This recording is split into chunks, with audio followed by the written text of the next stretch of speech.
Boa noite a todos. Que nós tenhamos uma noite iluminada novamente.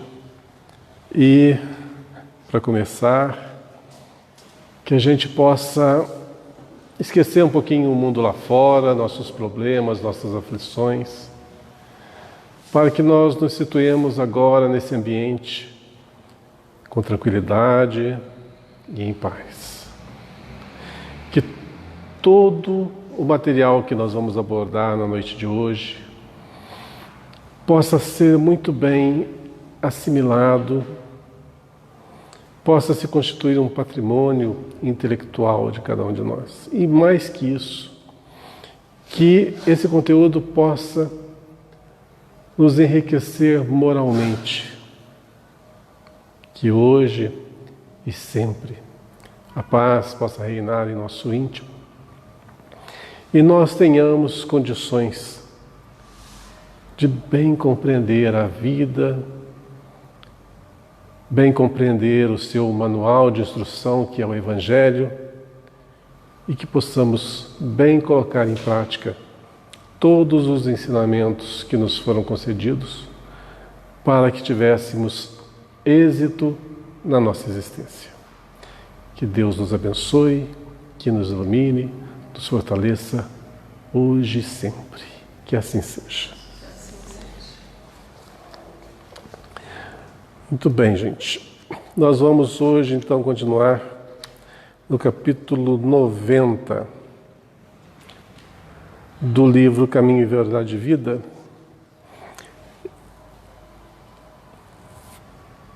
Trazido pelo Espírito Emmanuel, através da psicografia do Chico Xavier, que aponta alguns ensinamentos do Evangelho retratados de uma forma simples, fácil de assimilar, fácil de compreendermos em toda a sua extensão. E o item 90 chama-se Ensejo ao Bem. E o texto está em Mateus, capítulo 26, versículo 50. Gostei da cola. Que ninguém ouça ali, que eu não estou enxergando essas letrinhas. Vamos lá. Então Jesus diz assim: amigo, aqui vieste.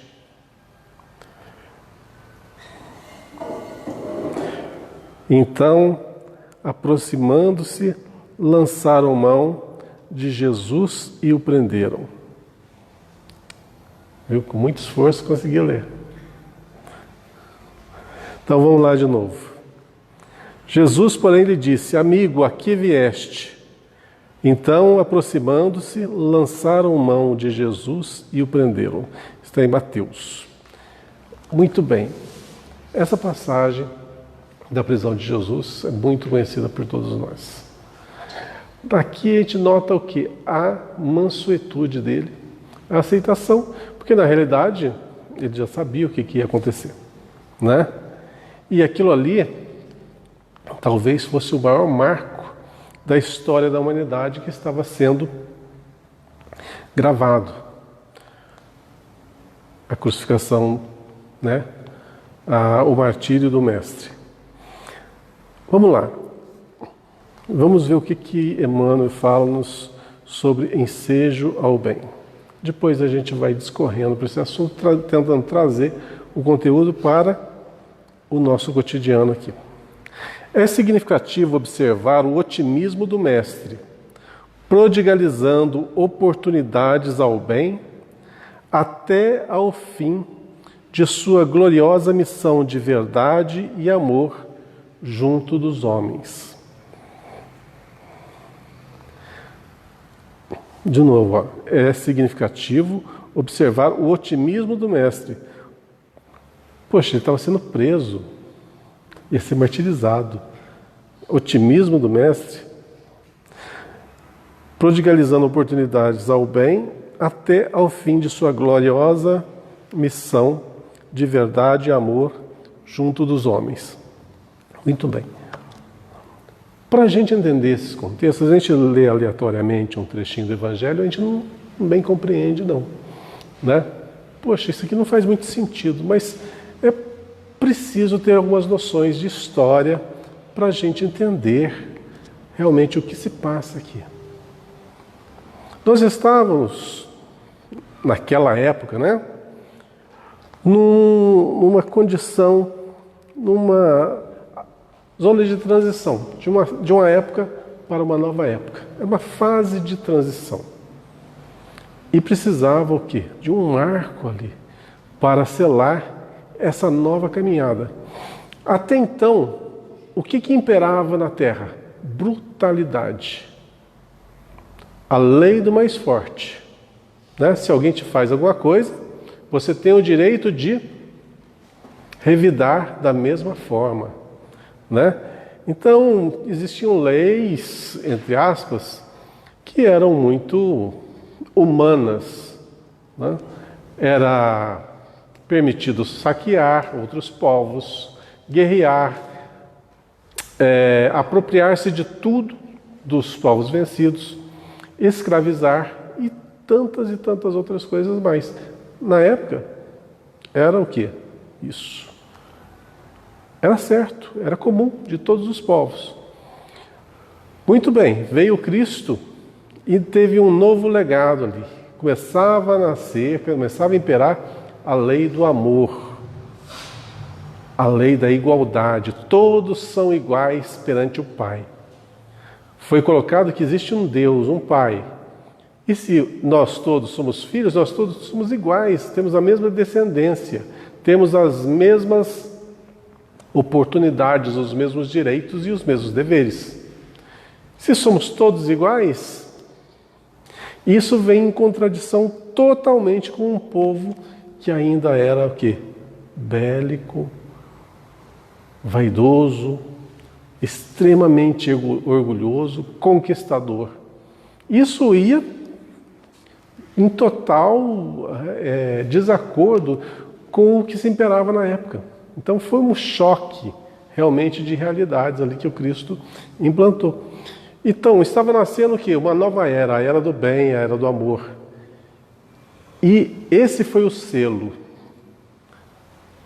A prisão do Cristo, a sua mansuetude, a sua aceitação, o seu perdão e, além de tudo, o saber, entender o que aquelas pessoas estavam fazendo, a indulgência, né? Todas as virtudes retratadas num ato simples de aceitação. Mas por que tudo isso? Bom, aí vamos dar um outro salto na história. Com o advento do Espiritismo, nós viemos a conhecer uma coisinha básica na nossa história: a lei de causa e efeito, a lei de ação e reação. Você faz, você é responsável pelo que você faz. Então, fez as coisas corretamente, qual será a contrapartida? Todo bem que você faz, você receberá de volta. E todo mal que você faz, você vai receber de volta? É essa a lei de Deus? Não é. Mas a responsabilidade pelo mal que você fez é sua. Uma consequência. Sim. Que eu faço, não Deus. É como se você estivesse dentro da tua casa, aí uma determinada pessoa pegou um pedaço de pão daqueles bem sequinho e começou a comer em todos os cômodos e foi espalhando ali os seus farelos, né? Só que você, que é a dona da casa, é muito severa, fala, ó, sujou, vai limpar. Mais ou menos isso, trazendo em miúdos o que é a nossa vida aqui. Você fez errado, você vai limpar. Limpar a sua sujeira é doloroso para você? Ou é um ensinamento? No caso, é o quê? A disciplina que está sendo ali colocada, ensinando através do você fez, você tem que corrigir. Na nossa vida é a mesma coisa. Então, olha só. Tem certas coisas que, se nós formos levar para a vida física, nossa, tem algumas diferencinhas básicas. A lei de ação e reação, ela é muito mais dinâmica, é muito mais complexa do que esse simples exemplo que eu dei. Então, muitas das coisas que você fez no passado, que nós fizemos no passado, nós vamos, logicamente, arcar com as consequências, mas não por punição, e sim por retificação. Você vai aprender que aquilo que você fez tem uma consequência. Então, vou voltar lá no tempo de novo. Lá em 2000 anos, ou antes de 2000 anos, como que a situação era, como eu falei, era prisioneiro para tudo quanto é lado, era divisão entre classes, a escravização, ela era uma prática comum e assim em grande escala, né? Então, quando você faz atos dessa monta, o que você vai fazer? O que vai acontecer consigo? Endividamento. Cada vez mais você vai se endividar, vai ter um karma maior, maior e maior. Chega a um ponto que fica impagável essa dívida. Tinha que ter o quê? Estava numa fase de mudança. Pô, peraí. Agora vai ter que imperar aqui o raciocínio lógico e o coração também. Temos que ver o outro como realmente um irmão. Aí mudou-se a história da humanidade. Foi um choque. Tanto é que para se aceitar os cristãos demorou quantos anos? 300 anos?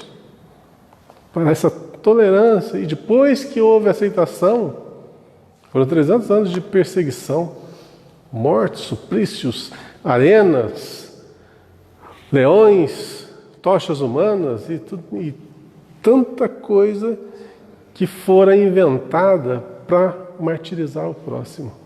Imagina o karma cada vez mais sufocante, mas não só de um indivíduo, mas de todo o planeta.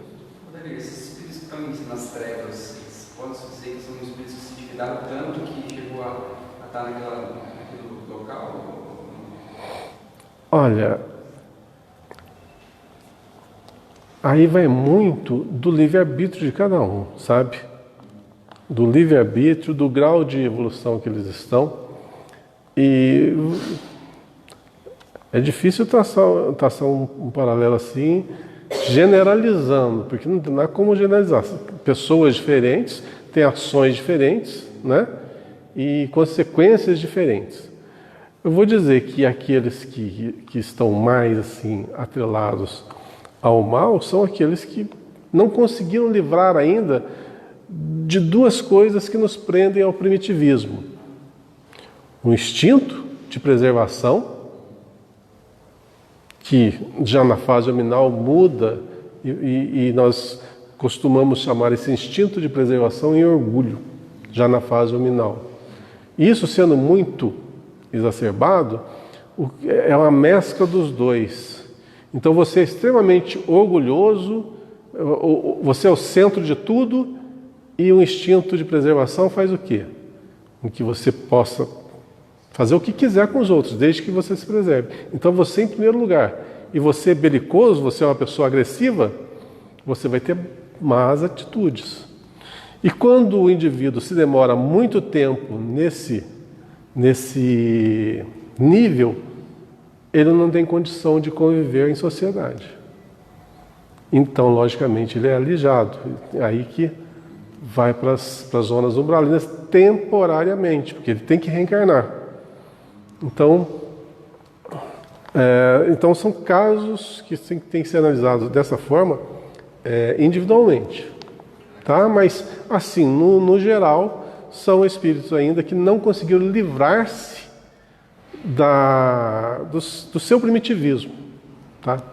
Podem ser espíritos recém-saídos ainda da condição animal para hominal? Talvez. Mas esses recém-saídos da condição animal para hominal, geralmente são extremamente ignorantes. E a gente vê nesses espíritos que estão nessas regiões umbralinas, grandemente evoluídos intelectualmente. São inteligentes. Muito inteligentes. Isso denota que eles já têm um grande espaço de tempo de vivência, de experiência. Então, por que ele se mantém ainda atrelado a isso? Livre-arbítrio. São renitentes no mal. Parece que eles não querem sair disso, né? Então, eles não conseguem ainda se livrar.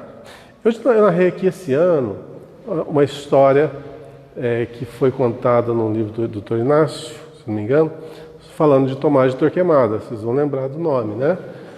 Então, Tomás de Torquemada foi aquele espírito que inaugurou, por assim dizer, a Inquisição lá no continente europeu. E foi aquela desgraça, né? Pois é. Mas, além de tudo isso, depois que ele desencarnou, foi para o plano espiritual, foram muitos e muitos séculos para que ele conseguisse se dar um start para tentar mudar. Porque ele é extremamente violento no plano espiritual. Extremamente. E está bem retratado nesse livro do Dr. Inácio sobre ele, sobre a encarnação dele. Então, a gente vê o que é um espírito de baixa escola. Né? É complicadíssimo. Para quem já trabalhou numa reunião mediúnica e já teve a possibilidade de presenciar, né, a participação em um desses, sabe que o negócio é feio, é complicadíssimo, é muito difícil. É uma vibração muito baixa mesmo. Uma coisa tão baixa que chega a equiparar muito com a nossa condição vibratória, nossa condição de encarnado. Então você sente muito pele a pele, como você sente no teu corpo a presença deles. É uma coisa bem complicada. Mas tudo isso oriundo do quê? Do respeito ao seu livre-arbítrio. Tudo bem, você quer, só que aqui você não pode ficar, então o seu lugar é outro lugar. É o que está acontecendo. O planeta está nessa fase de transição e a grande maioria da humanidade está evoluindo, melhorando, e tem aqueles que querem continuar do jeito que estão. Tudo bem, é permitido. Só que aqui não. Porque esses que vão ficar não merecem mais a presença de vocês atrapalhando. Então, aí que vem a questão do degredo, né? Que muitos espíritos vão ser retirados do planeta Terra e ser conduzidos a planetas inferiores para recomeçar novamente o processo. E dentre esses que são renitentes aqui atualmente, muitos já foram degradados lá do sistema de Capela. E continuam ainda imbuídos no mal. Alguns, antes da época na época das grandes pirâmides, já retornaram para a Capela. Olha quanto tempo. Já retornaram, já ressarciram seus débitos e retornaram para o seu sistema de origem. E outros continuam até o dia de hoje.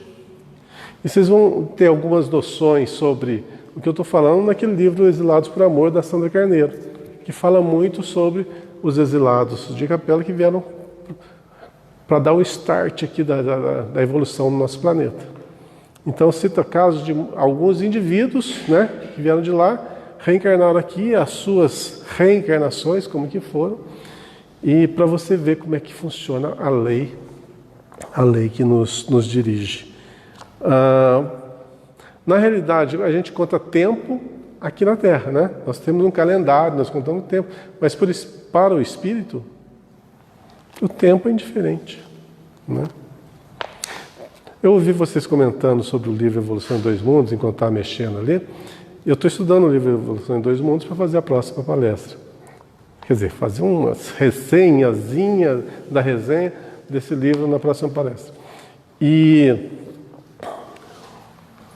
uma das coisas que eu estava vendo... O que você estava comentando? Eu fui falar de uma coisa e esqueci da outra. O que você estava comentando mesmo sobre...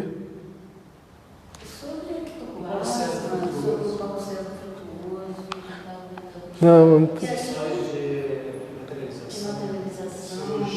o espírito materializando. Lembrei. No capítulo que eu estou lendo agora fala sobre células, sobre hereditariedade, coisa e tal. E lá no livro está retratando que nós aqui, que estamos nessa condição nominal, para chegar aqui nós gastamos 1 bilhão e 500 milhões de anos para chegar na condição do raciocínio contínuo, não é na condição atual não, do raciocínio contínuo, na condição hominal. Quer dizer, não é agora. Não, no hominal, quando o pensamento contínuo. E tem um detalhe interessantíssimo que estava no livro, que fala o seguinte: quando o homem chega nessa condição hominal, quer dizer que o pensamento é contínuo, quer dizer, não para de pensar nunca, ele estabelece uma conexão com o todo.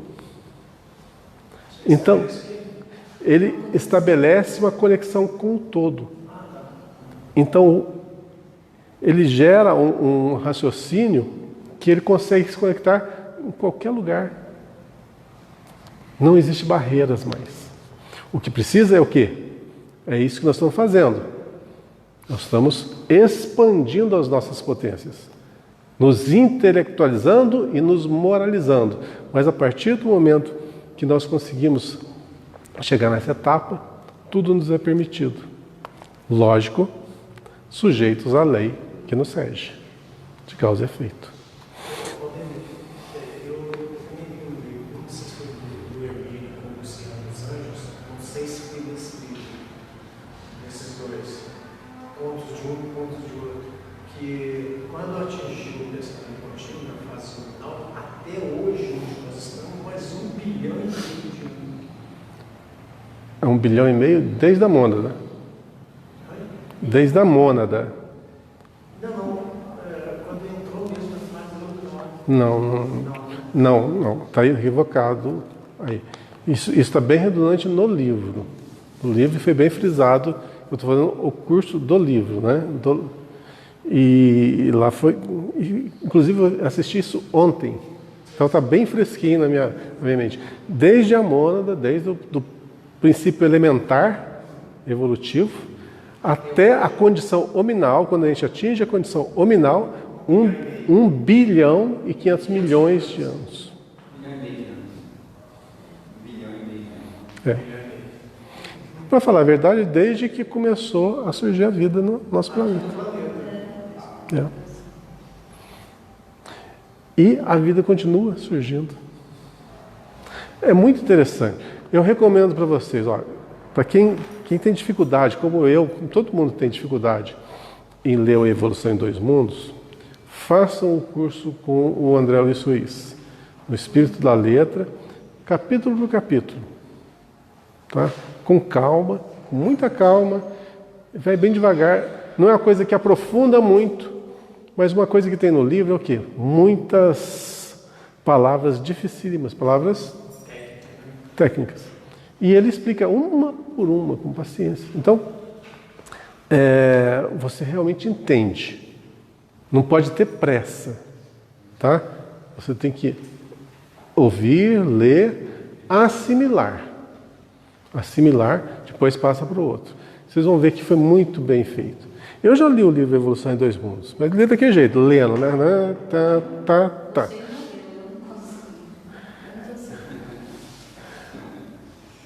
É porque é tanta palavra difícil, é tanto termo difícil, até nem tão difícil, é não usual nosso, que você não tem parâmetro. Você lê uma frase, tem três palavras lá que você desconhece.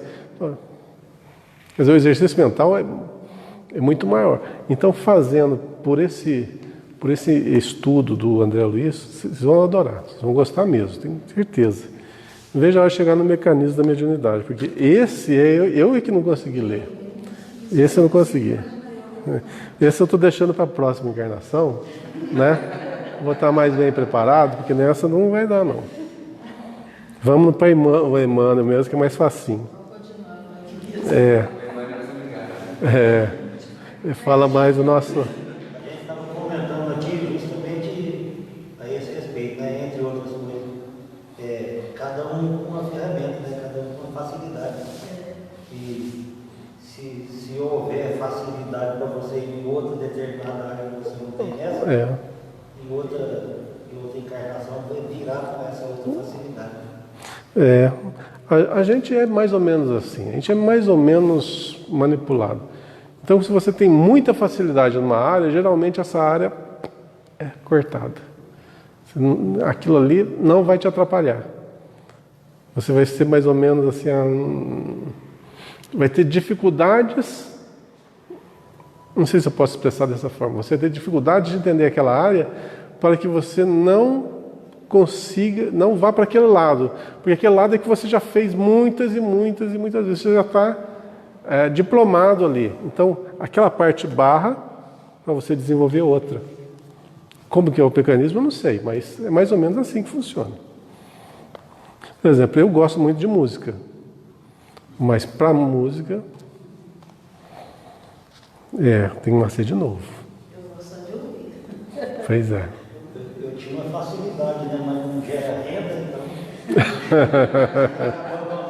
É fácil para arrumar alguma coisa que gere renda, né? Porque as contas vêm todo dia. Pois é. E mandou nascer pobre. Eu estudei um pouco de música, mas eu tive que abandonar. Então vamos lá, vamos continuar com a Emmanuel aqui para a gente desenvolver um pouquinho. Cientificara-se o Cristo com respeito ao desvio de Judas. Comentara amorosamente o assunto na derradeira reunião mais íntima com os discípulos. Não guardava qualquer dúvida relativamente aos suplícios que o esperavam.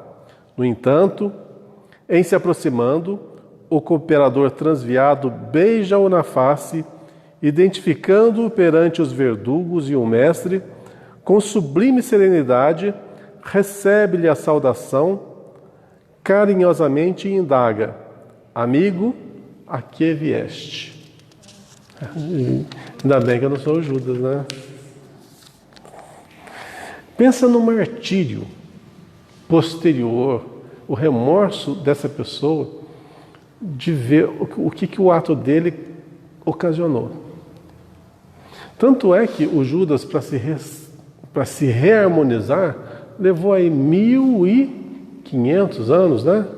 1.500, 1.600 anos, mais ou menos, para ele se harmonizar. Não quer dizer que já ficou top das galáxias, não. Para se harmonizar consigo mesmo. Justamente. E a partir daí outras missões, com certeza, o aguardaram, talvez muitos no anonimato, né? A gente não sabe. E a culpa faz remorso, Pois é, e qual que é o jeito de livrar-se do remorso? É corrigir. Mas tudo tem que corrigir. Pois é, olha o que Joana d'Arc fez. Morreu queimado, libertou, né? Lutou para libertar o povo do domínio inglês. É isso? O que o Judas queria na época do Cristo? Lutar para libertar o povo judeu do jugo romano. E ele deu a sua vida pela causa. É muito interessante a história. Ainda fica mais imerso na figura de uma mulher. Mais difícil ainda, né? Mais difícil ainda. Tanto é difícil que ela se vestia de homem, né? Soldado, para não ser identificada como uma mulher, né? Por isso que ela se vestia toda paramentada daquele jeito, né? Por causa da dificuldade dupla também do ser humano. Pois é.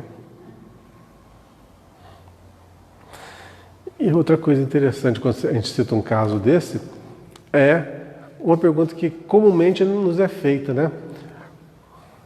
O espírito é masculino ou é feminino? Aí fala-se aqui, o espírito não tem sexo. Tá? Mas e aí? Todo mundo vai fazer essa pergunta. Como eu me comportaria num corpo diferente? É difícil. É muito difícil. Então, vou deixar essa pergunta para responder quando eu estiver do lado de lá, porque eu não, não dá. Sinceramente, não vou dizer o instinto, mas a condição atual, ela impera muita força, né?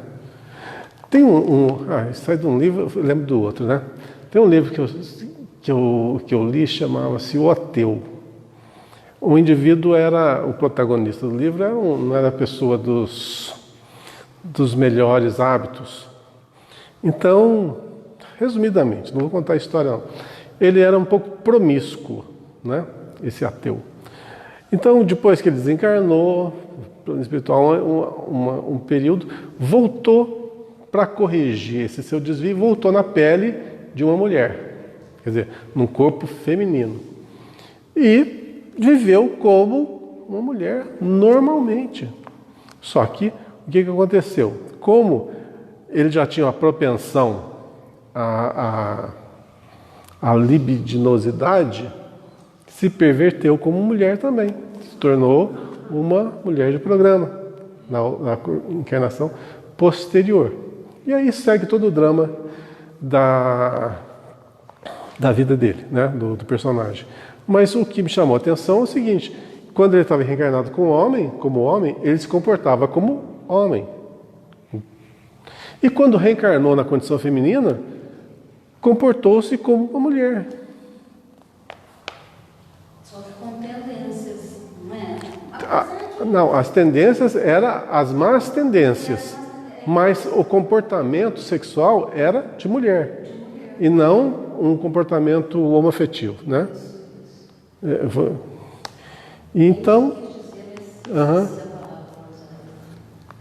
então o desvio estava onde? No espírito. Mas algumas pessoas, uma boa parte de pessoas tem dificuldades de renascer no gênero contrário, né? A gente sabe muito bem disso, mas é um assunto que também foge totalmente do nosso conteúdo aqui. Acho que a maior parte das encarnações dele foi como mulher. Então, há uma linha de pensamento que diz isso. Você está na internet, você acha lá até as reencarnações que ele teve como mulher. Há outra linha que já fala que não. Por exemplo, vou citar dois indivíduos que eu vi falarem, né, testemunharem diferentemente. Um é o Geraldo Lemos e o outro é o Divaldo Franco. Geraldo Lemos, ele afirma categoricamente que o Chico Xavier foi Allan Kardec. Divaldo Pereira Franco fala que de jeito nenhum. Você pode procurar isso no YouTube. Tem um outro também, que eu esqueci, um senhor de cabelo branco, que era casado com a Meimei. Eu esqueci o nome dele, que era o marido da Meimei. Sabe quem que é Meimei, né? Então. Inclusive, ele faz um personagem em um dos livros aí do irmão. Sim. Sim, ele é um dos personagens. Eu esqueci o nome dele. Até assisti uma palestra ele falando sobre isso. Falando que ele era uma das médiuns que trabalhou com Kardec.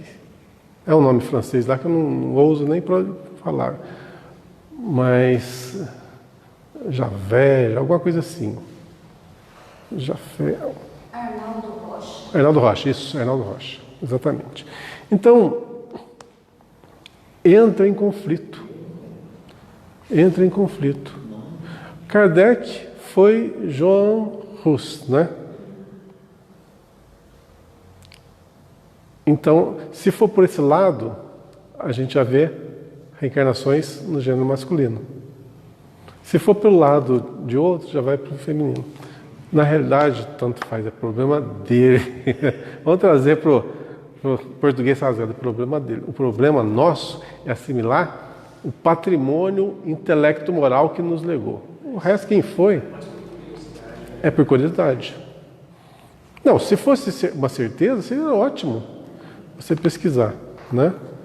Até a princesa Semíramis, lá do Egito, foi o Chico Xavier, numa das vertentes aí. Tem até um livro, Semíramis, se você pesquisar, tem esse livro, se não me engano, é do... Eu não tenho certeza, mas eu acho que é do Ramatiz. Não sei, não tenho certeza não. Mas também tudo bem, vamos em frente. Nem sei por que nós estamos falando disso. Nossa, tem tanto assunto. Tudo foi por causa da Joana d'Arc. E? É. Mas é legal a gente conversar assim, você vê que descontrai, não fica aquele assunto maçante, né? Você guarda melhor. Aham.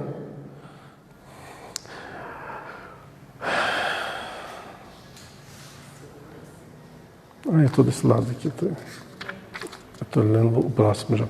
Seu coração misericordioso proporcionava ao discípulo inquieto o ensejo ao bem, até ao derradeiro instante.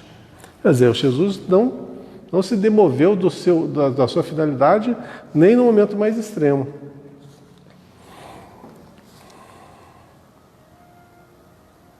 Embora tenha aquela passagem, né? Senhor, se possível, afasta de mim esse cálice, que eu não sei porquê, mas para mim não desce aqui. Não me desce. Apesar de estar escrito, mas talvez, não sei, não condiz com o Cristo. Será que tem um outro sentido? Eu acho que às vezes você muda uma vírgula numa frase, muda todo o sentido. Ou muda uma palavra, muda todo o sentido. Então, precisa ser pesquisado. Eu já li muito tempo alguma coisa sobre isso, mas não me lembro para falar para vocês. Mas isso não condiz muito. É que nem aquela passagem dos vendilhões do templo. Também não condiz. Então a gente vai muito pela lógica. Quem que é o Cristo? O Cristo é o cara que estava aqui desde o começo, né? Gostou da intimidade, o cara? Gostou da intimidade? Então, nós estamos assim já. Então, você acha que numa condição dessa, em que tantos e tantas pessoas morriam na cruz, era um martírio que era comum naquela época, ele se absteria, né, de passar por isso, sendo que outros, né, muito mais vulgar, né, passavam? Por que ele ia se abster? Ia ter medo? Não. Passavam por dias, né? Não, é até leproso, porque muitos eram crucificados em condição orgânica boa, então ia durar 3 dias, e os abutres vinham, pousavam e começavam a comer eles vivos. É um negócio brutal. Aí, você traça um paralelo. Puxa vida, tem aquele hospital do fogo selvagem, né? Você vê aquelas pessoas naquela condição horrível, né? Hoje deve ser bem melhor o atendimento, o remédio, mas o tratamento. Mas antigamente era um negócio assim, doído. Puxa, o que fez um ser humano passar por uma condição daquela? Olha que você infringiu a alguém, agora você vai saber o que você impediu ao outro. Por punição não, para você saber que você não pode fazer isso. Olha a dor que você está ocasionando. Uma coisa é você falar, você é para a fogueira. Você falou, mas você não viu, não sentiu nada, mas você deu a ordem. Certo? Então a dor que você provocou, você vai sentir. Para você saber que aquela ordem, olha o que você fez. Não como punição, mas como ensinamento. Vamos terminar aqui então? Embora notasse Judas em companhia dos guardas que lhe efetuariam a prisão, dá-lhe o título de amigo. Não lhe retira a confiança do minuto primeiro, não o maldiz. Não se entrega a queixas inúteis. Não o recomenda à posteridade com acusações ou conceitos menos dignos. Nesse gesto de inovidável beleza espiritual, ensinou-nos Jesus que é preciso oferecer portas ao bem até a última hora das experiências terrestres, ainda que, ao término da derradeira oportunidade, nada mais reste além do caminho para o martírio ou para a cruz dos supremos testemunhos. Ou seja, mesmo na hora mais derradeira, na hora mais difícil, não mudou em nada. Quer dizer, não colocou para fora, primeiro que não tinha, né? A sua parte mais... a parte negra, né? Não, fez mal, vou te maldizer. Ele não tinha isso. Então foi realmente o exemplo. Ele veio para ser o exemplo, o mestre, aquele que ensina, exemplifica e vive. E isso mudou a história da humanidade. A gente sabe que mudou. Uma pessoa, também a pessoa, né? Mas uma pessoa com um exército também. Um exército de voluntários da causa do bem. Porque ele não veio só. Tanto é que ele não escreveu nada, não legislou nada, simplesmente exemplificou. E os outros, o que aconteceu? Aprenderam e repassaram, foram replicando.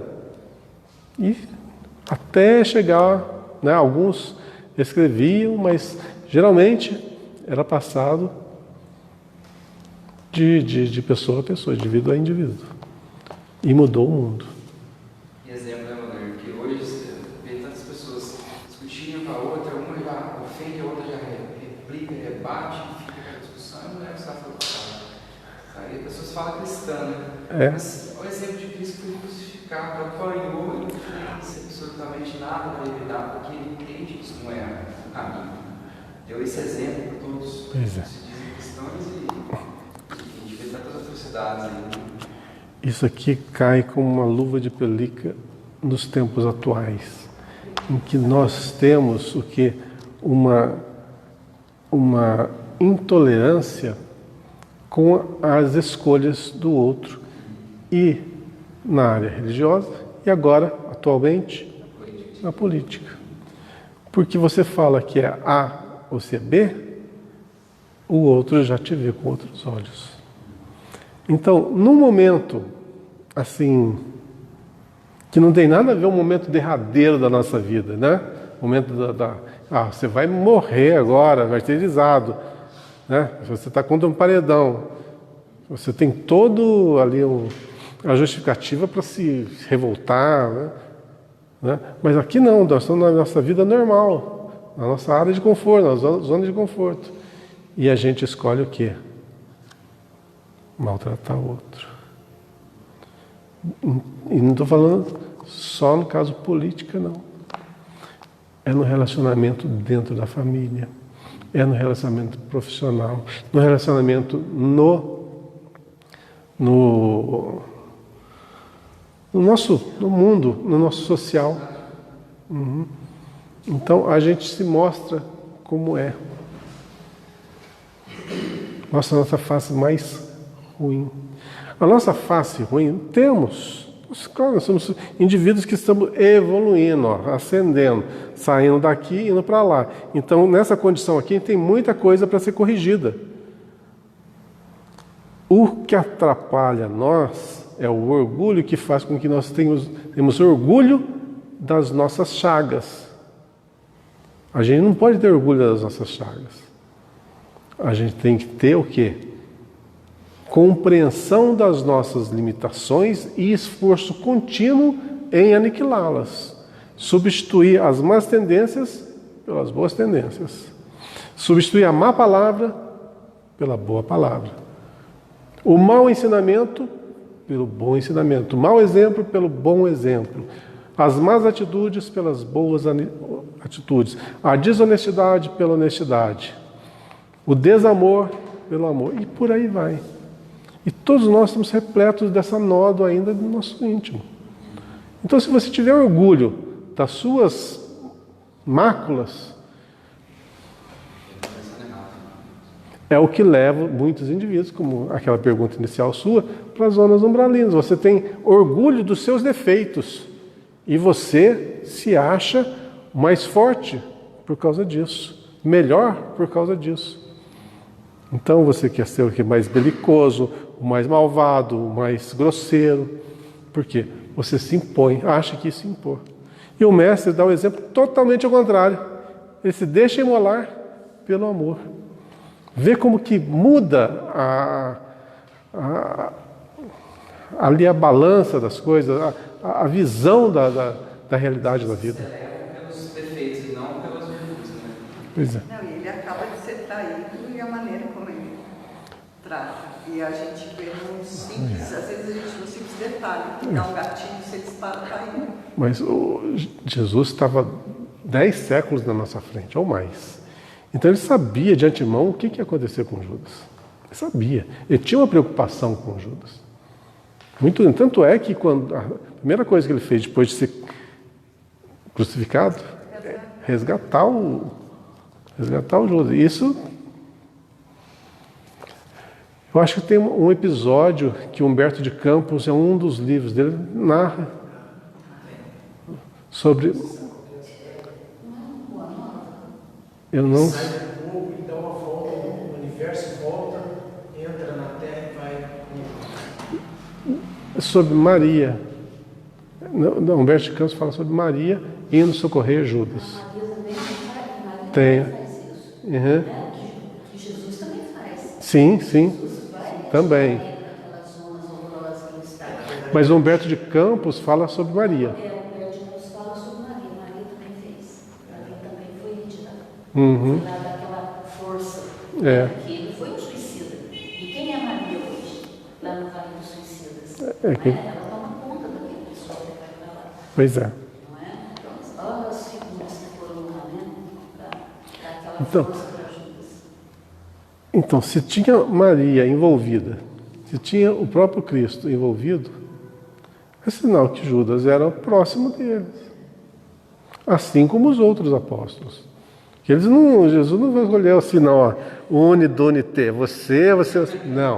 Não foi assim, ele já sabia. Você sabe quem era o espírito que era? Já sabia, já tem mão. Certeza. Ele sabia de todos, né? Quando ele já estava planejando, né? Aqueles 12. Ele já sabia, né? Sim. Ele queria aqueles. Houve todo um planejamento, eles faziam parte de toda uma administração, um processo. Acontece que Jesus não tinha o que nós temos. Quando a gente entra no corpo, o que acontece? O esquecimento. Jesus não. Ele tinha pleno conhecimento, ele vivia mais fora do corpo.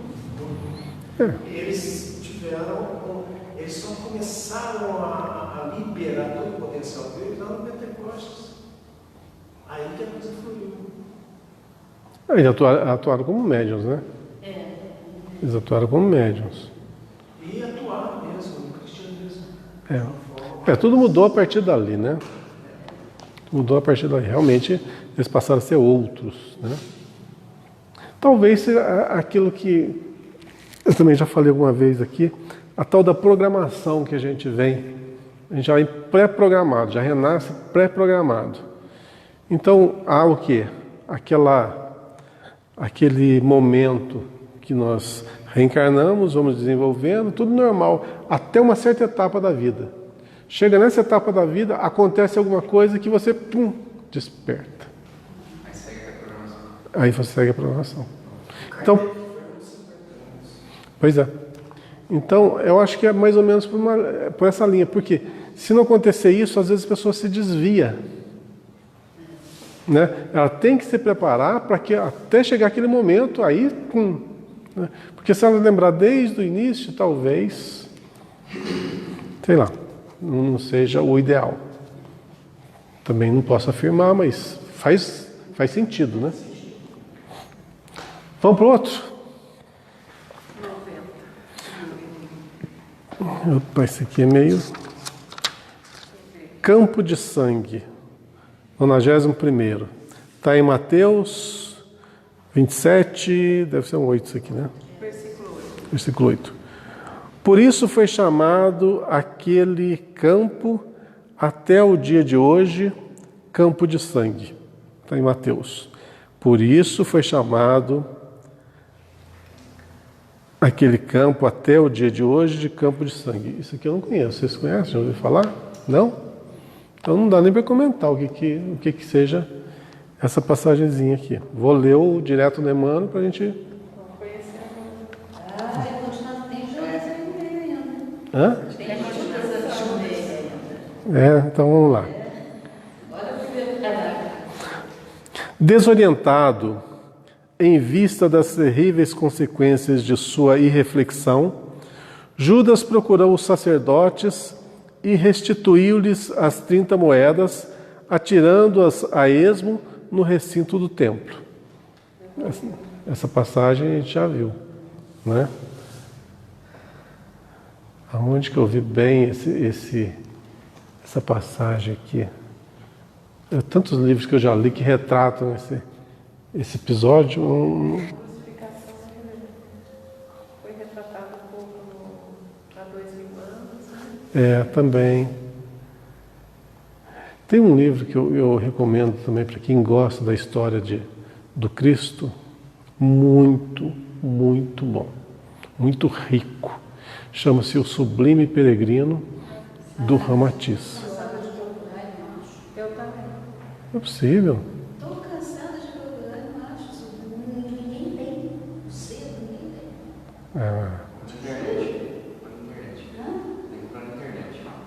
É o jeito, eu não acho.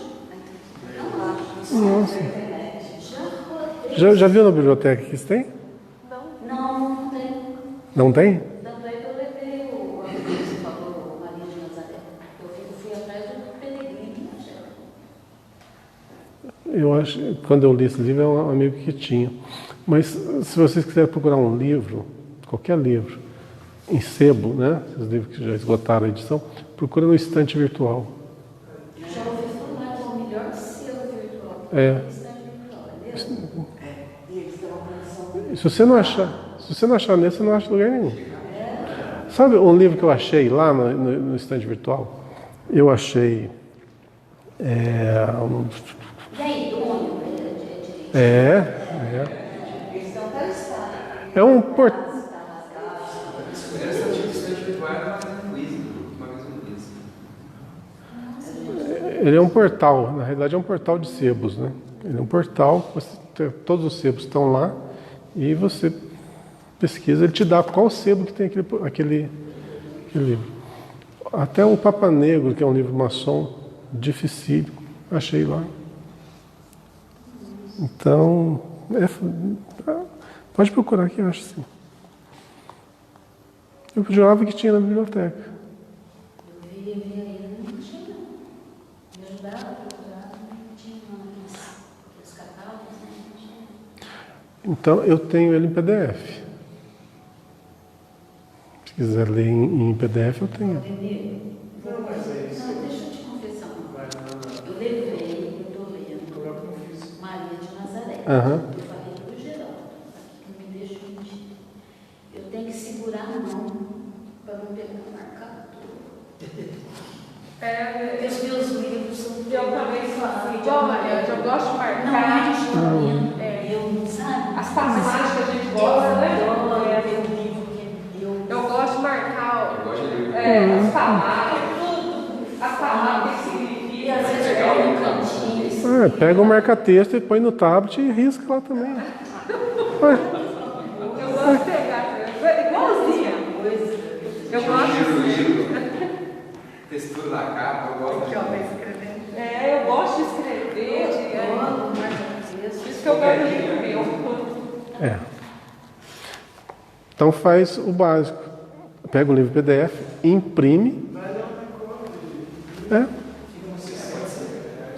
tenho 3 livros do Manuel Filomeno de Miranda que eu imprimi, porque eu não achava. Mas procura no estante virtual. Eu vou tentar isso aí. Procura lá que você vai achar sim. Tudo que eu vou aprender super certo. Muito bom. Vamos lá, onde que eu estou? Aqui. Os mentores, né? Tá. Os mentores do judaísmo concluíram, então, que o dinheiro constituía preço de sangue e, buscando desfazer-se rapidamente de sua posse, adquiriram um campo destinado ao sepulcro dos estrangeiros, denominado, então, campo de sangue. Isso aqui eu não sabia, não. Os mentores do judaísmo concluíram, então, que o dinheiro constituía preço de sangue e, buscando desfazer-se rapidamente de sua posse, adquiriram um campo destinado ao sepulcro dos estrangeiros, denominado desde então campo de sangue. Então foi esse recinto do templo que ganhou esse nome por causa de ter jogado aquelas moedas ali? Olha, eu estou sabendo agora também, não sabia disso não. Vamos seguir um pouquinho só para ver se realmente é. Profunda a expressão simbólica dessa recomendação e, com a sua luz, cabe-nos reconhecer que a maioria dos homens continua a irrefletida ação de Judas, permutando o mestre inconscientemente por esperanças injustas, por vantagens materiais, por privilégios passageiros. Quando podem examinar a extensão dos enganos a que se acolheram, procuram desesperados os comparsas de suas ilusões, tentando devolver-lhes quanto lhes coube nos criminosos movimentos em que se comprometeram na luta humana. Todavia, com esses frutos amargos apenas conseguem adquirir o campo de sangue das expiações dolorosas e ásperas, para sepulcro dos cadáveres de seus pesadelos delituosos, estranhos ao ideal divino da perfeição em Jesus Cristo. Quer dizer, vamos trazer o contexto para a nossa vida agora atual, né?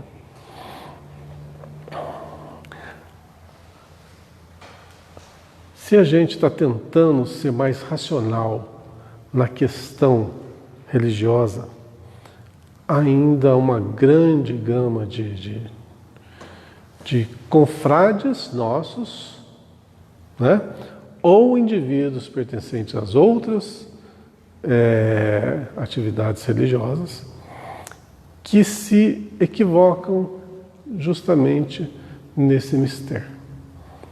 Não entendem o Cristo como realmente o Cristo o é. Como amor, como irmão de todos, como a bondade absoluta, a misericórdia e por aí vai. Então, aonde se encaixa na concepção do indivíduo, beleza. Eles aceitam, ratificam aquilo, mas aonde não se encaixa, modificam a interpretação. Vamos lá. Quando convém, por exemplo, a determinadas pessoas mudarem o sentido do legado do cristianismo, ou seja, do evangelho, né? Quando? Vamos tentar elucidar aqui algumas falhas assim, grotescas. Bom, a primeira que eu acho, que lentamente está mudando, é aquela concepção de céu, purgatório, inferno, que são nada mais que estados conscienciais, não zonas físicas,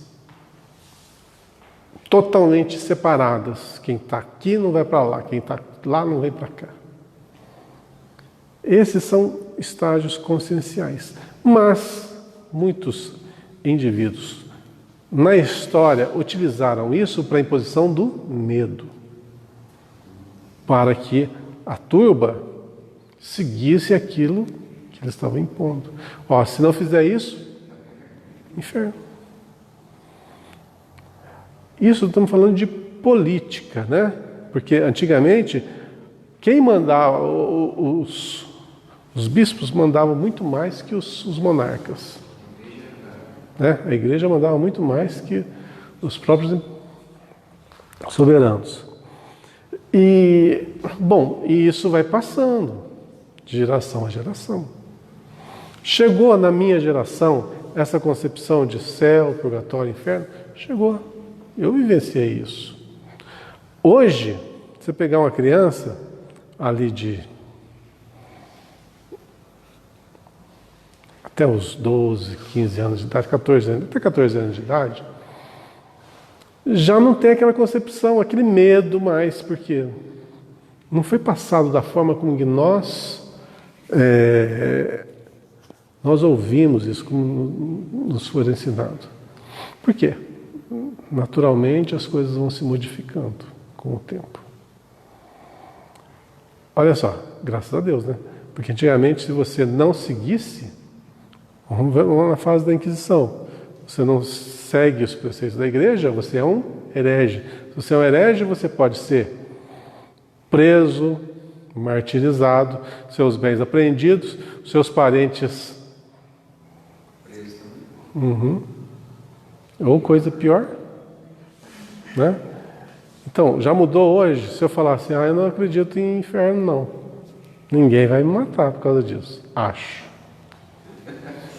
Mas entre esses dois também é excomunhão, né? Oi? É excomunhão, né? Entre esses dois. Então, tá aí uma coisa que é bem evidente, né? Que é uma coisa que foi humanizada, né? O que seria um estado consciencial, apenas você fez o mal, logicamente você vai ter um inferno dentro de si. Você nunca vai estar em paz, né? Se você morreu em tenra idade, né?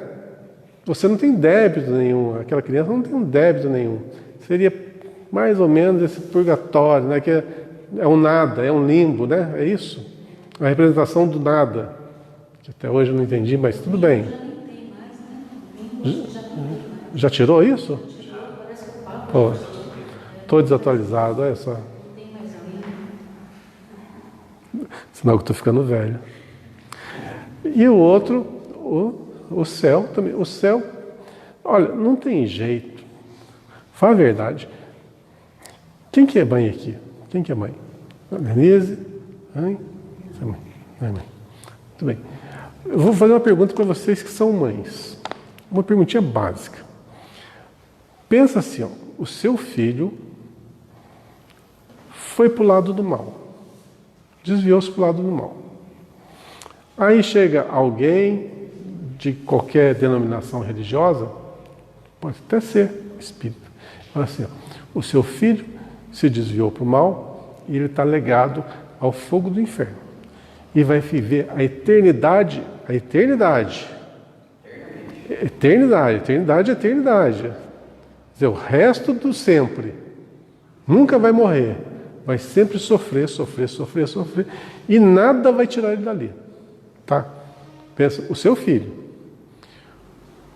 Você conseguiria ir por uma zona celestial, deixando seu filho lá nas zonas infernais? Consegue? Consegue? E o Valdemir, você estipulou, né, as duas mães. Mas vamos pôr no sentido geral da família, não é? Marido, a minha mãe, a minha sobrinha. Qualquer afeto. O amigo. Um amigo chegado, querido. Uhum. Não, vai pro resto da vida padecer do fogo do inferno. Como que fica, gente? Sabe o que eu acho de quem fala assim? Esse indivíduo pode temer a Deus, ser uma pessoa religiosa, ser uma pessoa boníssima, humilde, pode ter todos os atributos. Falta um atributo. Falta um, que é essencial para o indivíduo acender. Empatia. Sem empatia, as pessoas não vão para frente. É o que falta. Aqueles que falam com tanta facilidade, ó, esse aí está... Eu já falei umas vezes aqui, vou falar de novo, eu gosto de repetir as coisas, né? Estou ficando velho, a gente vai repetindo, né? Repete. Uma vez estava conversando no meu escritório com um ex-cliente que é de uma igreja evangélica. Eu não vou falar da denominação aqui, não. É uma dessas igrejas evangélicas.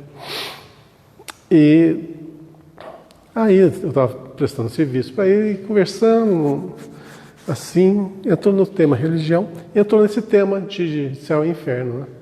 Aí eu fiz a perguntinha básica para ele. Olha, você me conhece, eu sou uma pessoa até que boa, até que honesta, com alguns atributos, né, que poderia me isentar de ir para o inferno, certo? Então, o que você acha que vai acontecer quando eu morrer? Eu vou para o céu ou vou para o inferno? Aí ele fez uma pergunta para mim. Você aceitou Jesus?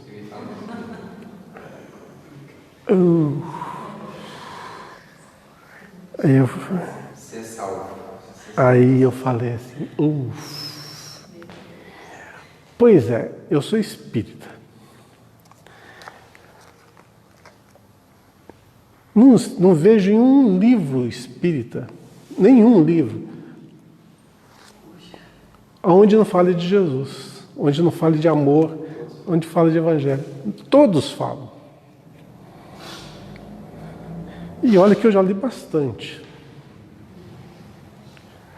Aí eu perguntei, mas o que quer dizer aceitar Jesus? Não, é seguir os preceitos da igreja que ele frequentava.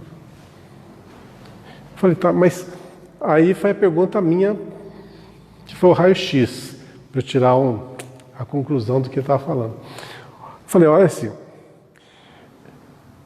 se eu sou uma pessoa boa, faz caridade, não faz mal a ninguém, etc., tem todos os atributos que o Evangelho pede, mas eu não sou dessa religião, eu vou para o céu ou para o inferno? Ele falou assim para mim, para o inferno. Nossa. Mas mesmo eu sendo tudo isso, mas não tem jeito de dar né? Dá um jeitinho brasileiro de sair de lá. Aí de tanto eu insistir, falar, vai ter depois do juízo final, Jesus vai ter uma segunda chamada. Eu estou falando vulgarmente, mas é mais ou menos assim, uma segunda chamada. E na segunda chamada você vai ter a derradeira oportunidade de aceitar Jesus ou não. Eu falei, e se eu continuar na minha religião? Aí, tchau.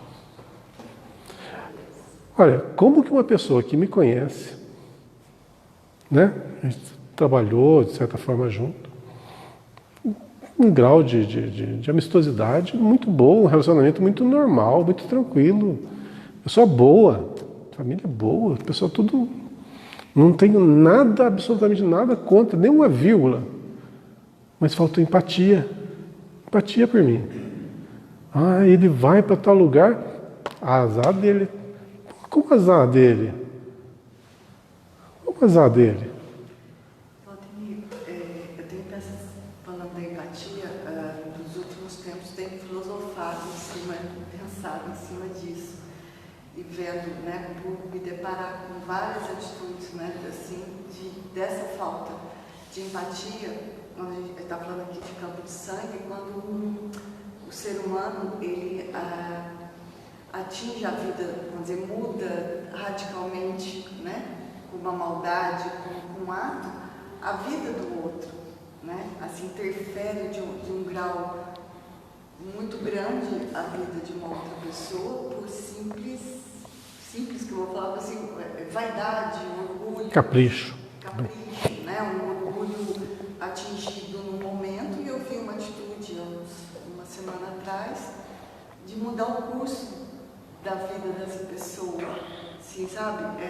Colocar ela num estado, né? Aí eu fico analisando essas atitudes e pensando agora nesse capítulo, né? Dessa falta de empatia com o outro, né? De você chegar ao ponto de interferir de uma maneira grande na vida de uma outra pessoa. E cru, né? Uma coisa que interfere também. Olha, há uma lei perfeita que nos rege, né? Geralmente, onde a gente vê aí a vítima, na realidade, a gente geralmente está vendo ali um endividado. Então, as leis de causa e efeito unem determinadas arestas para que uma venha polir a outra. Então, nesses casos, geralmente não há culpados. Há ali um mecanismo de reajuste. Aquele que você acha que está sendo assim injustiçado, na realidade é a justiça que está sendo feita. Então a justiça se dá, às vezes, pelas mãos das próprias pessoas. O plano superior utiliza os próprios homens para os seus fins. Eles não interferem diretamente, mas põe a gente na condição exata, com as pessoas exatas, para que aconteça aquilo que é necessário para o nosso reajustamento. Então, é que nem uma coisa que a gente aprende muito nas reuniões mediúnicas, né? Geralmente, aparecem espíritos assim, obsessores, né? Nossa, o indivíduo é mau, aquele indivíduo difícil, que está revoltado, né? Difícil de conversar e coisa e tal. E às vezes você vê uma pessoa chorosa lá, que é a pessoa que está sendo obsediada, né? Toda desmilinguida, toda vítima, né? Aí você vai ouvir o drama do obsessor. Chega um ponto que ele fala, tal pessoa fez isso, fez isso, fez isso. Aí se você não tiver a tal da empatia, você acha que o obsessor é teu ídolo e aquela pessoa é...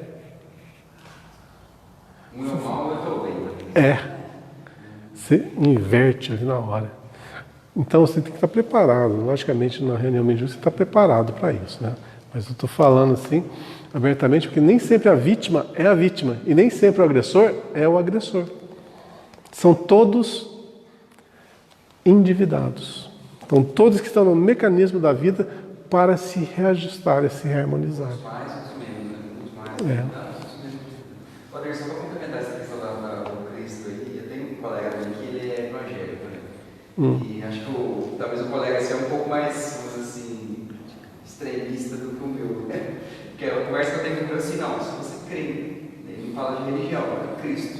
Você crê em Cristo, nos ensinamentos de Cristo, você é salvo, mas a salvação dele é ser o inferno. Então, quer dizer, ele fala, eu creio em Cristo, eu falo, eu sou espírito, eu creio em Cristo, eu sou salvo, você é salvo. O meu colega fala que eu sou salvo. Então tá bom, você deu mais sorte que eu. Você tem um amigo melhor. Eu acho que varia muito, porque muitas religiões, são muitas religiões evangélicas, né? Então, tem. os mais ortodoxos, os menos ortodoxos. Né? Ele mesmo fala, então, religião que os caras cortam o cabelo, cortam a unha, as mulheres das saias, né? Então, assim... É isso aí. Então, assim, a gente varia. É isso aí. É por aí. Leva a coisa, né? Mas olha, isso aí são condições temporárias do ser humano. A vida não dá saltos. Então, o nosso conhecimento também não dá saltos. Você não vai ficar uma pessoa espiritualizada da noite para o dia porque entrou em determinada doutrina. Ou você pegou um determinado livro e começou a ler que você vai estar intelectualizado. Essa mudança moral, ela leva muito tempo. Você pode ler todos os livros da codificação. Pode ler, decorar. Se você não mudou aqui, ó... Não. Você melhorou intelectualmente, moralmente, não. É um trabalho que tem que ser assim, bem nivelado. Bem nivelado. Eu já dar uma desvinculada nisso, né? Que o Kardec. Porque fora da religião, fora da igreja não há salvação. Mudou, né? Já deu um início fora da caridade. O que é caridade? É o próximo. Jesus falou só o próximo lá do olhão e falar só o próximo. O próximo é quem?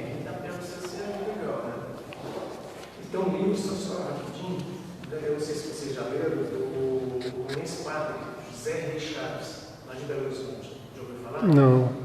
Ele tem inclusive ele fala numa rádio lá. Acho que ele fala mais. Né, ele tem um livro de Espiritismo e a Bíblia. Bíblia e Espiritismo.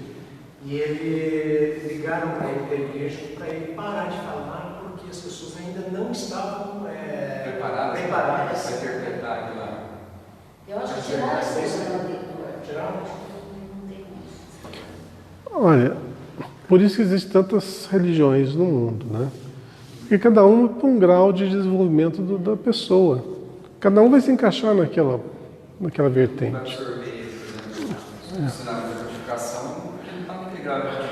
Mas em todas elas está presente o básico. Caridade, amor, misericórdia, perdão. Todas elas estão. Mas a exemplo que Mariana citou ali agora há pouco, né? As demais religiões, eu acho que evoluem para umas mais lentas, outras mais rápidas. Mas existirá, né, uma evolução nesse sentido. O que Mariana citou ali, o Papa decretou que isso não existe mais, né? O Papa decretou que o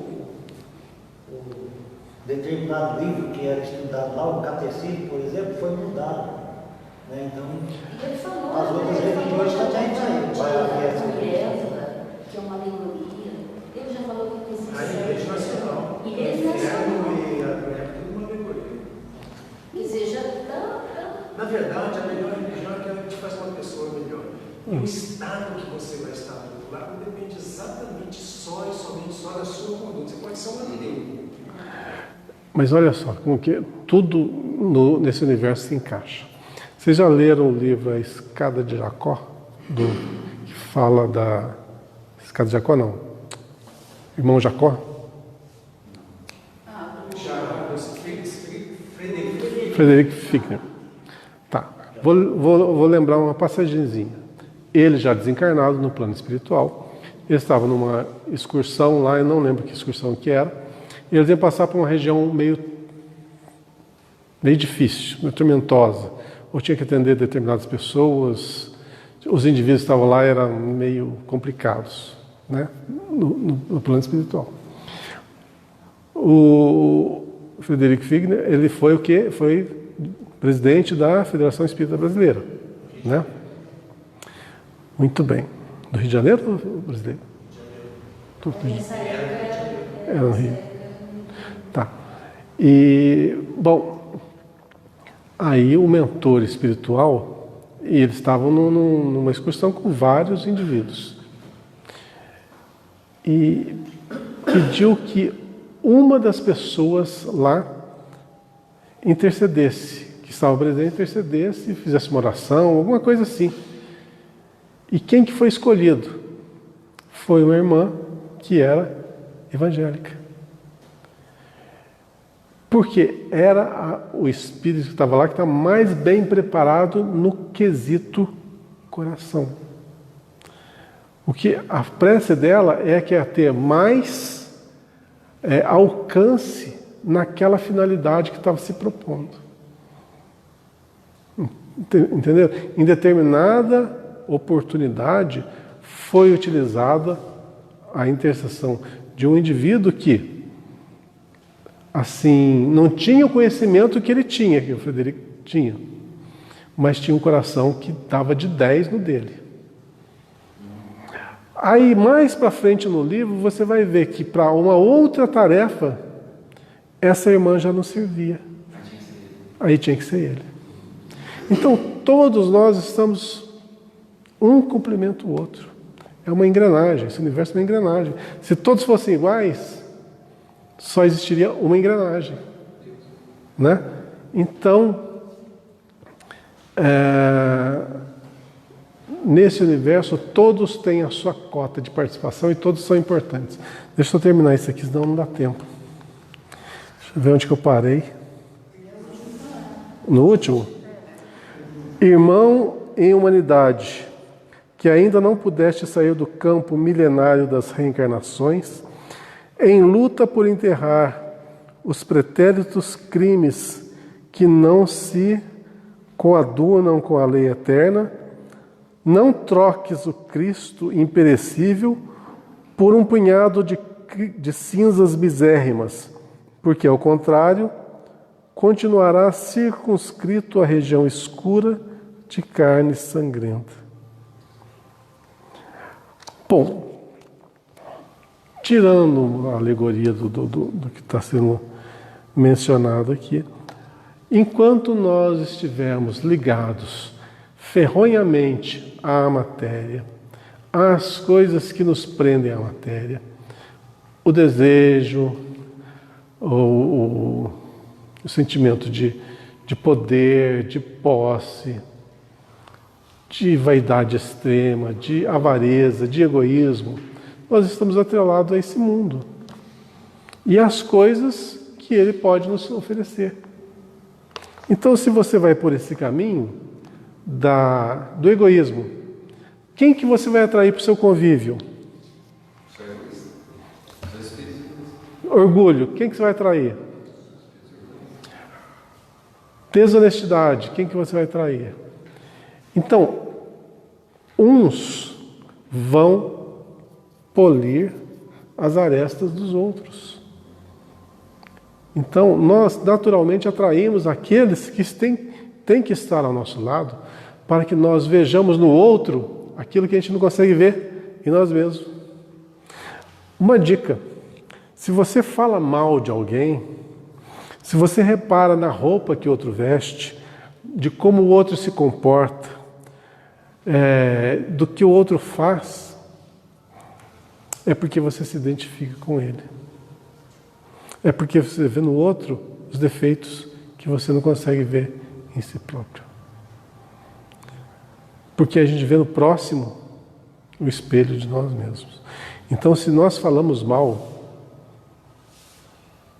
é sinal que aquele defeito que estamos vendo está intrínseco em nós.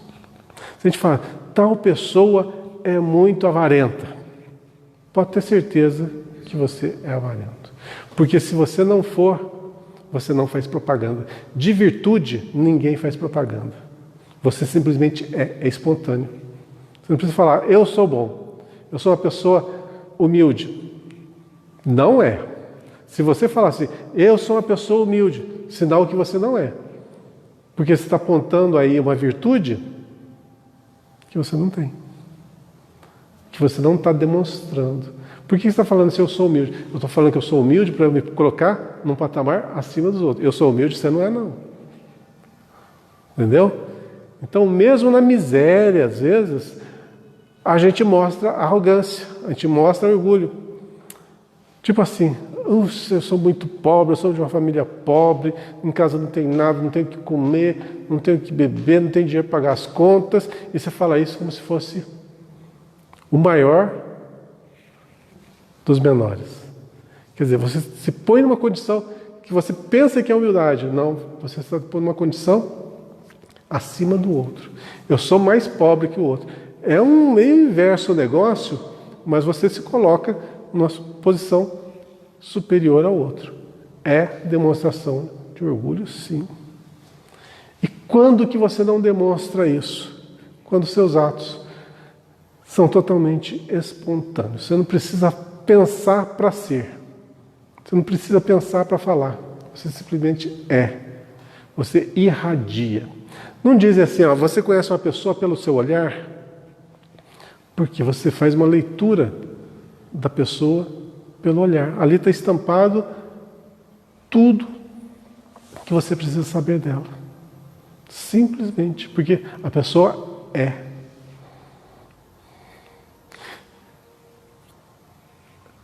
A gente, não sei se já fizeram esse exercício, o dia que nós não estamos bom, não acordamos legal, querendo enfiar o pé na jaca, né, como se diz, né? Ou então fazer alguma atrapalhada, a gente não consegue olhar no nosso olho no espelho. Porque a gente tem vergonha do que está vendo. A gente não se encara. A gente não consegue se encarar. E se você se encarar o seu olhar, você vai ver ali refletido que você não está certo, você não está legal. Ao contrário, quando você está bem, você olha e você se acha bem. E só. Você só se acha bem. Tudo normal. Porque esse é o ponto da normalidade. A gente não precisa se realçar. Hoje eu tô beleza. Não. Você simplesmente fica satisfeito consigo próprio. Então, isso chama-se a paz da consciência, que é estampada, né, logicamente, no nosso semblante, no nosso físico.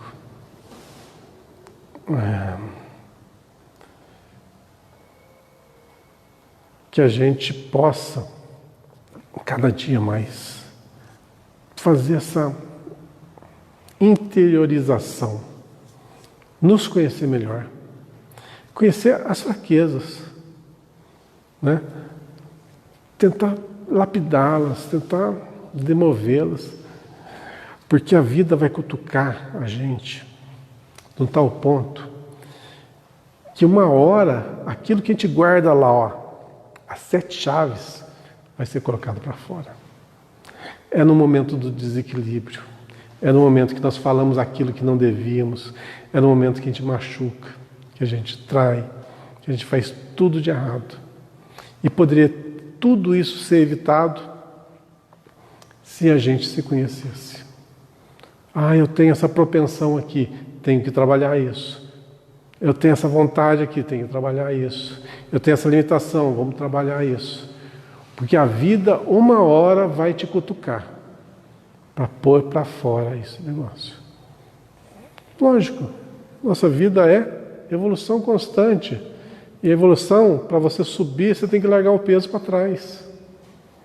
Então, os nossos equívocos, nossos enganos, nossos males, é o peso que nos ata a essa organização material. À medida que nós estamos liberando isso aqui, nós vamos elevando-nos. Esse é o nosso fim. Que a gente consiga trabalhar isso, né? Bom, gente, por hoje é só esse conteúdo. Pouquinha coisa, eu sei, mas foi o que deu para a gente abordar na noite de hoje. Boa semana para vocês, tudo de bom. E semana que vem estamos aí de novo, com muita saúde e muita paz. Boa noite.